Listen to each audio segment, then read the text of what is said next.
Crazy star Ravichandran Kannada cinema ರಂಗದ super star. ಸಿನಿಮಾಗಾಗಿಯೇ ಹುಟ್ಟಿ ಸಿನಿಮಾವನ್ನೇ ಜೀವಿಸುತ್ತಿರುವ ನಟ ರವಿಚಂದ್ರನ್ ಅವರಿಗೆ ಸಿನಿಮಾ ಬಿಟ್ಟರೆ ಬೇರೇನೂ ಬೇಡ. ಯಾವಾಗಲೂ ಸಿನಿಮಾ ಅಂತಾನೆ ಇರ್ತಾರೆ. ಸಿನಿಮಾವನ್ನ ಅಷ್ಟು ಪ್ರೀತಿಸ್ತಾರೆ. ಸ್ಟಾರ್ ಆಗಿ ಸಿನಿಮಾ ರಂಗದಲ್ಲಿ ಮೆರೆಯುವುದು ಅಷ್ಟು ಸುಲಭದ ಕೆಲಸವಲ್ಲ. ಆದರೆ ರವಿಚಂದ್ರನ್ ಅವರಿಗೆ ಬೆನ್ನೆಲುಬಾಗಿ ನಿಂತಿದ್ದು ಅವರ ತಂದೆ ವೀರಸ್ವಾಮಿ. ಕನ್ನಡ ಸಿನಿಮಾ ರಂಗ ಕಂಡ ಖ್ಯಾತ ನಿರ್ಮಾಪಕರವರು. ಅನೇಕ ಸೂಪರ್ ಹಿಟ್ ಸಿನಿಮಾಗಳನ್ನ ನಿರ್ಮಾಣ ಮಾಡಿದವರು. ಹಾಗಾಗಿ ರವಿಚಂದ್ರನ್ ಅವರಿಗೆ ಸಿನಿಮಾದ ಎಂಟ್ರಿ ಕಷ್ಟಕರವಾಗಿರಲಿಲ್ಲ. ಶ್ರೀಮಂತ ಮನೆತನದಿಂದ ಬಂದರೂ ಸಾಲು ಸಾಲು ಹಿಟ್ ಸಿನಿಮಾಗಳನ್ನ ನೀಡಿದ್ದಾರೆ. ಸಿನಿಮಾಗಳ ಜೊತೆಗೆ ರವಿಚಂದ್ರನ್ ಜೂಜ್ ಸಹ ಆಡುತ್ತಿದ್ದರು. ಗ್ಯಾಮ್ಲಿಂಗ್ ಎಂದರೆ ಅವರಿಗೆ ಸಿಕ್ಕಾಪಟ್ಟೆ ಇಷ್ಟ. ಅದರಿಂದನೇ ದುಡ್ಡು ಮಾಡುತ್ತಿದ್ದರು, ಹಾಗೆ ಕಳೆಯುತ್ತಿದ್ದರು ಕೂಡ. ರವಿಚಂದ್ರನ್ ಅವರ ಗ್ಯಾಮ್ಲಿಂಗ್ ಜೀವನ ಹೇಗಿತ್ತು? ಜೂಜು ಆಡಿ ಗೆದ್ದ ದುಡ್ಡಲ್ಲಿ ಏನ್ ಮಾಡ್ತಾ ಇದ್ರು? ಇಲ್ಲಿದೆ ನೋಡಿ ಸಂಪೂರ್ಣ ವಿವರ.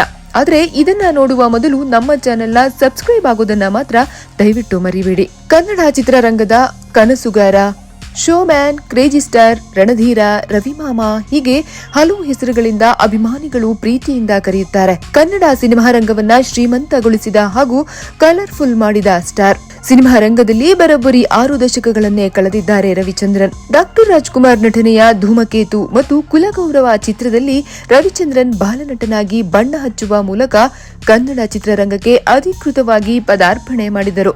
ರವಿಚಂದ್ರನ್ ಅವರ ಮೂಲ ಹೆಸರು ಏನ್ ಗೊತ್ತಾ? ಈಶ್ವರ. ಹೌದು, ಈ ವಿಚಾರ ತುಂಬಾ ಜನರಿಗೆ ಗೊತ್ತಿರ್ಲಿಕ್ಕಿಲ್ಲ. ಅವರ ತಂದೆ ತಾಯಿ ಇಟ್ಟ ಹೆಸರು ಈಶ್ವರ. ಅವರ ಮನೆಯಲ್ಲಿ ಹಾಗೂ ತಂದೆ ತಾಯಿ ಈಶ್ವರ ಎಂದೇ ಕರೆಯುತ್ತಿದ್ದರು. ಬಾಲನಟನಾಗಿ ಬಣ್ಣದ ಲೋಕಕ್ಕೆ ಧುಮುಕಿದ ರವಿಚಂದ್ರನ್ ಇಂದಿಗೂ ಸಿನಿಮಾ ರಂಗದಲ್ಲಿ ಸಕ್ರಿಯರಾಗಿದ್ದಾರೆ. ಅನೇಕ ಸೂಪರ್ ಹಿಟ್ ಸಿನಿಮಾಗಳನ್ನ ನೀಡಿರುವ ರವಿಚಂದ್ರನ್ ನಟನಾಗಿ, ನಿರ್ಮಾಪಕನಾಗಿ, ನಿರ್ದೇಶಕರಾಗಿಯೂ ಸಕ್ಸಸ್ ಆಗಿದ್ದಾರೆ. 1990ರಿಂದ 2000ವರೆಗೂ ವೃತ್ತಿ ಜೀವನದ ಉತ್ತುಂಗವನ್ನ ನೋಡಿದವರು. ಆ ಸಮಯದಲ್ಲಿ ದೊಡ್ಡ ದೊಡ್ಡ ನಿರ್ದೇಶಕರ ಜೊತೆ ಕೆಲಸ ಮಾಡಿದರು. ಆ ಸಮಯದಲ್ಲಿ ರಿಲೀಸ್ ಆದ ಬಹುತೇಕ ಸಿನಿಮಾಗಳು ಸೂಪರ್ ಸಕ್ಸಸ್ ಆಗಿವೆ. ಆ ಸಮಯದಲ್ಲಿ ಬಂದ ಬಹುತೇಕ ಸಿನಿಮಾಗಳಿಗೆ ಖ್ಯಾತ ಸಂಗೀತ ನಿರ್ದೇಶಕ ಹಂಸಲೇಖ ಅವರೇ ಸಂಗೀತ ನೀಡಿರುವುದು ವಿಶೇಷ. ಬ್ಲಾಕ್ ಬಸ್ಟರ್ ಹಿಟ್ ಸಿನಿಮಾಗಳಾದ ರಾಮಾಚಾರಿ, ನಾನು ನನ್ನ ಹೆಂಡತಿ, ಶ್ರೀರಾಮಚಂದ್ರ, ಅಣ್ಣಯ್ಯ, ಯಾರೇ ನೀನು ಚೆಲುವೆ, ಪುಟ್ನಂಜ, ಸಿಪಾಯಿ ಸೇರಿದಂತೆ ಅನೇಕ ಸೂಪರ್ ಸಕ್ಸಸ್ ಸಿನಿಮಾಗಳನ್ನ ನೀಡಿದ್ದಾರೆ. ಕೇವಲ ನಟನಾಗಿ ಮಾತ್ರವಲ್ಲದೆ ನಿರ್ದೇಶಕರಾಗಿಯೂ ರವಿಚಂದ್ರನ್ ಅಭಿಮಾನಿಗಳ ಮನಗೆದ್ದಿದ್ದಾರೆ. ಕನ್ನಡ ಸಿನಿಮಾ ರಂಗವೆಂದರೆ ಮೂಗು ಮುರಿಯುವವರ ನಡುವೆ ಪರಭಾಷೆಯಿಂದ ದೊಡ್ಡ ದೊಡ್ಡ ಕಲಾವಿದರನ್ನ ಕನ್ನಡಕ್ಕೆ ಕರೆತಂದರು. ಕನ್ನಡ ಸಿನಿಮಾಭಿಮಾನಿಗಳಿಗೆ ಪರಿಚಯಿಸಿದರು. ಹೌದು, ಖ್ಯಾತ ನಟಿಯರಾದ ಮೀನಾ, ಗೌತಮಿ, ಮಧುಬಾಲ, ರಮ್ಯಾ ಕೃಷ್ಣ, ಶಿಲ್ಪಾ ಶೆಟ್ಟಿ, ನಗ್ಮಾ ಹಾಗೆ ತೆಲುಗು ಸೂಪರ್ ಸ್ಟಾರ್ ಚಿರಂಜೀವಿ ಸೇರಿದಂತೆ ಅನೇಕ ಸ್ಟಾರ್ ಕಲಾವಿದರನ್ನ ಕನ್ನಡದಲ್ಲಿ ಬಣ್ಣ ಹಚ್ಚುವಂತೆ ಮಾಡಿದ ಖ್ಯಾತಿ ರವಿಚಂದ್ರನ್ ಅವರಿಗೆ ಸಲ್ಲುತ್ತದೆ. ಒಂದು ಕಾಲದಲ್ಲಿ ಚಿತ್ರರಂಗವನ್ನಾಳಿದ ರವಿಚಂದ್ರನ್ ಅದೇ ಸಮಯದಲ್ಲಿ ಗ್ಯಾಮ್ಲಿಂಗ್ ಆಡುವುದರಲ್ಲಿಯೂ ನಿಸ್ಸೀಮರಾಗಿದ್ದರು. ಸಿನಿಮಾ ಅಂತ ಸಿನಿಮಾದಲ್ಲೇ ಮುಳುಗಿರುತ್ತಿದ್ದ ರವಿಚಂದ್ರನ್ ಅದೇ ಸಮಯದಲ್ಲಿ ಗ್ಯಾಮ್ಲಿಂಗ್ ಆಡುವುದರಲ್ಲಿಯೂ ನಿಸ್ಸೀಮರಾಗಿದ್ದರು. ಹೌದು, ರವಿಚಂದ್ರನ್ ಅವರಿಗೆ ಸಿನಿಮಾ ಎಂದರೆ ಎಷ್ಟು ಪ್ರೀತಿಯೋ ಅಷ್ಟೇ ಪ್ರೀತಿ ಗ್ಯಾಮ್ಲಿಂಗ್ ಮೇಲೂ ಕೂಡ. ಸಿನಿಮಾ ಮತ್ತು ಗ್ಯಾಮ್ಲಿಂಗ್ ಎರಡು ನನ್ನ ಜೀವ ಎಂದು ಸಹ ಸ್ವತಃ ರವಿಚಂದ್ರನ್ ಅವರೇ ಹೇಳಿಕೊಂಡಿದ್ದಾರೆ. ಆ ಕಾಲದಲ್ಲಿ ರವಿಚಂದ್ರನ್ ಸಿಕ್ಕಾಪಟ್ಟೆ ಜೂಜಾಡುತ್ತಿದ್ದರು. ಗ್ಯಾಮ್ಲಿಂಗ್ ನಲ್ಲಿ ಎಷ್ಟು ಹಣ ಗಳಿಸಿದ್ದಾರೋ ಅಷ್ಟೇ ಹಣವನ್ನು ಕೂಡ ಕಳೆದುಕೊಂಡಿದ್ದಾರೆ. ಆದ್ರೆ ಜೂಜಂದ್ರೆ ಹಾಗಲ್ವಾ? ಜೂಜಿನ ಚಟಕ್ಕೆ ಬಿದ್ದವರು ಗಳಿಸಿದಕ್ಕಿಂತ ಕಳೆದುಕೊಂಡವರೇ ಜಾಸ್ತಿ ಮಂದಿ ಸಿಗ್ತಾರೆ. ಆದ್ರೆ ರವಿಚಂದ್ರನ್ ಅವರು ಜೂಜು ಆಡಿ ಬಂದ ದುಡ್ಡಿನಲ್ಲಿ ಅನೇಕ ಸಿನಿಮಾಗಳನ್ನು ಮಾಡಿದ್ದಾರೆ. ಸೂಪರ್ ಹಿಟ್ ಸಿಪಾಯಿ ಸಿನಿಮಾ ಸೇರಿದಂತೆ ಅದೇ ಸಮಯದಲ್ಲಿ ಬಂದ ಅನೇಕ ಸಿನಿಮಾಗಳು ಗ್ಯಾಮ್ಲಿಂಗ್ ದುಡ್ಡಲ್ಲಿ ಮಾಡಿರುವುದಾಗಿ ಸ್ವತಃ ರವಿಚಂದ್ರನ್ ಅವರೇ ಹೇಳಿಕೊಂಡಿದ್ದಾರೆ. ಅಂದಹಾಗೆ ಆ ಕಾಲದಲ್ಲಿ ರವಿಚಂದ್ರನ್ ಮುಟ್ಟಿದ್ದೆಲ್ಲ ಚಿನ್ನ. ಆಗ ಜೂಜು ಸಹ ರವಿಚಂದ್ರನ್ ಪರವಾಗಿತ್ತು ಅಂದ್ರೆ ತಪ್ಪಾಗಲ್ಲ. ಆ ಸಮಯ ಕಳೆದ ಬಳಿಕ ಆ ನಂತರದ ದಿನಗಳಲ್ಲಿ ರವಿಚಂದ್ರನ್ ಜೂಜಿನಲ್ಲಿ ಕಳೆದುಕೊಂಡಿದ್ದೇ ಹೆಚ್ಚು. ಈ ಬಗ್ಗೆ ಸ್ವತಃ ರವಿಚಂದ್ರನ್ ಅವರೇ ಹೇಳಿಕೊಂಡಿದ್ದಾರೆ. ಸಿಪಾಯಿ ಸಿನಿಮಾ ಸೇರಿದಂತೆ ಅನೇಕ ಸಿನಿಮಾಗಳನ್ನ ಕಾರ್ಡ್ಸ್ ಆಡಿಯೇ ಗೆದ್ದು ಮಾಡಿರುವ ಸಿನಿಮಾಗಳು. ಕಾರ್ಡ್ಸ್ ಆಡಿ ಅನೇಕ ಸಿನಿಮಾಗಳನ್ನ ಮಾಡಿದ್ದೇನೆ. ಆದರೆ ಆಗ ಗಳಿಗೆ ಆ ಸಮಯ ತುಂಬಾ ಚೆನ್ನಾಗಿತ್ತು. ಜೂಜ್ನಲ್ಲೂ ಅಷ್ಟೇ ದುಡ್ಡು ಬರ್ತಿತ್ತು. ಕೆಲವು ವರ್ಷ ಕ್ಯಾಸಿನೋ ಆಡ್ತಿದ್ದ ದುಡ್ಡಿನಲ್ಲೂ ಬದುಕಿದ್ದೇನೆ.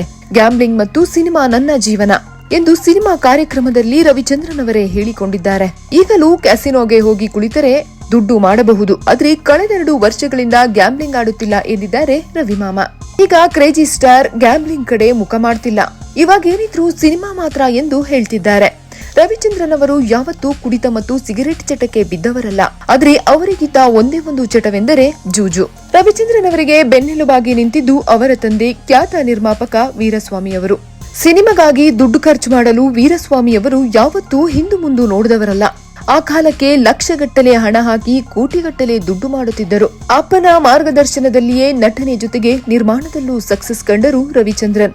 ಅಪ್ಪ ನನಗೆ ಬೆನ್ನೆಲುಬಾಗಿ ಇದ್ರು, ನನಗೆ ದುಡ್ಡಿನ ಲೆಕ್ಕನೇ ಗೊತ್ತಿರಲಿಲ್ಲ ಎಂದು ರವಿಚಂದ್ರನ್ ಅವರೇ ಹೇಳಿಕೊಂಡಿದ್ದಾರೆ. ಒಂದು ಕಾಲದಲ್ಲಿ ಸಿನಿಮಾ ರಂಗವನ್ನ ಆಳಿದ, ಚಿತ್ರರಂಗದಲ್ಲಿ ಸ್ಟಾರ್ ಆಗಿ ಮೆರೆದ ರವಿಚಂದ್ರನ್ ಸಿನಿಮಾದಿಂದ ದುಡಿದ ಹಣದಿಂದ ಯಾವುದೇ ಜಮೀನು, ಕಮರ್ಷಿಯಲ್ ಕಾಂಪ್ಲೆಕ್ಸ್ ಕಟ್ಟುವ ಕೆಲಸ ಮಾಡಿಲ್ಲ. ಬೇರೆ ಬಿಸ್ನೆಸ್ಗಳಿಗೂ ಕೈ ಹಾಕಿಲ್ಲ. ಸಿನಿಮಾ ಹಣವನ್ನ ಪೂರ್ತಿ ಸಿನಿಮಾಗೆ ಹಾಕಿದ್ದಾರೆ. ಯಾಕಂದ್ರೆ ಸಿನಿಮಾವನ್ನ ಅವರು ಅಷ್ಟು ಪ್ರೀತಿಸುತ್ತಾರೆ. ರವಿಚಂದ್ರನ್ ಯಾವತ್ತೂ ಕೂಡ ದುಡ್ಡಿನ ಹಿಂದೆ ಬಿದ್ದವರಲ್ಲ. ರವಿಚಂದ್ರನ್ ಇಂದು ಮತ್ತೆ ಒಂದು ಸಕ್ಸಸ್ಗಾಗಿ ಕಾಯುತ್ತಿದ್ದಾರೆ.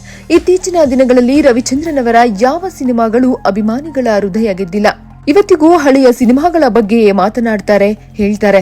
ಹಾಗಾಗಿ ಈ ಕಾಲಕ್ಕೆ ಒಂದು ಸಕ್ಸಸ್ಗಾಗಿ ಕಾಯುತ್ತಿದ್ದಾರೆ. ಜೊತೆಗೆ ಮಕ್ಕಳ ಸಕ್ಸಸ್ಗಾಗಿಯೂ ಹಾತೊರೆಯುತ್ತಿದ್ದಾರೆ. ಸಮಯ ನಮ್ಮದಾಗಿದ್ದರೆ ನಾವ್ ಏನ್ ಮಾಡಿದ್ರು ಮುಟ್ಟಿದ್ದೆಲ್ಲ ಚಿನ್ನವಾಗತ್ತೆ. ಆದ್ರೆ ಸಮಯ ಕೆಟ್ಟಾಗ ಎಷ್ಟೇ ಶ್ರಮ ಹಾಕಿದ್ರು ವ್ಯರ್ಥ. ಯಾಕಂದ್ರೆ ಯಶಸ್ಸು ನಮ್ಮಿಂದ ದೂರನೇ ಓಡ್ತಾ ಇರತ್ತೆ.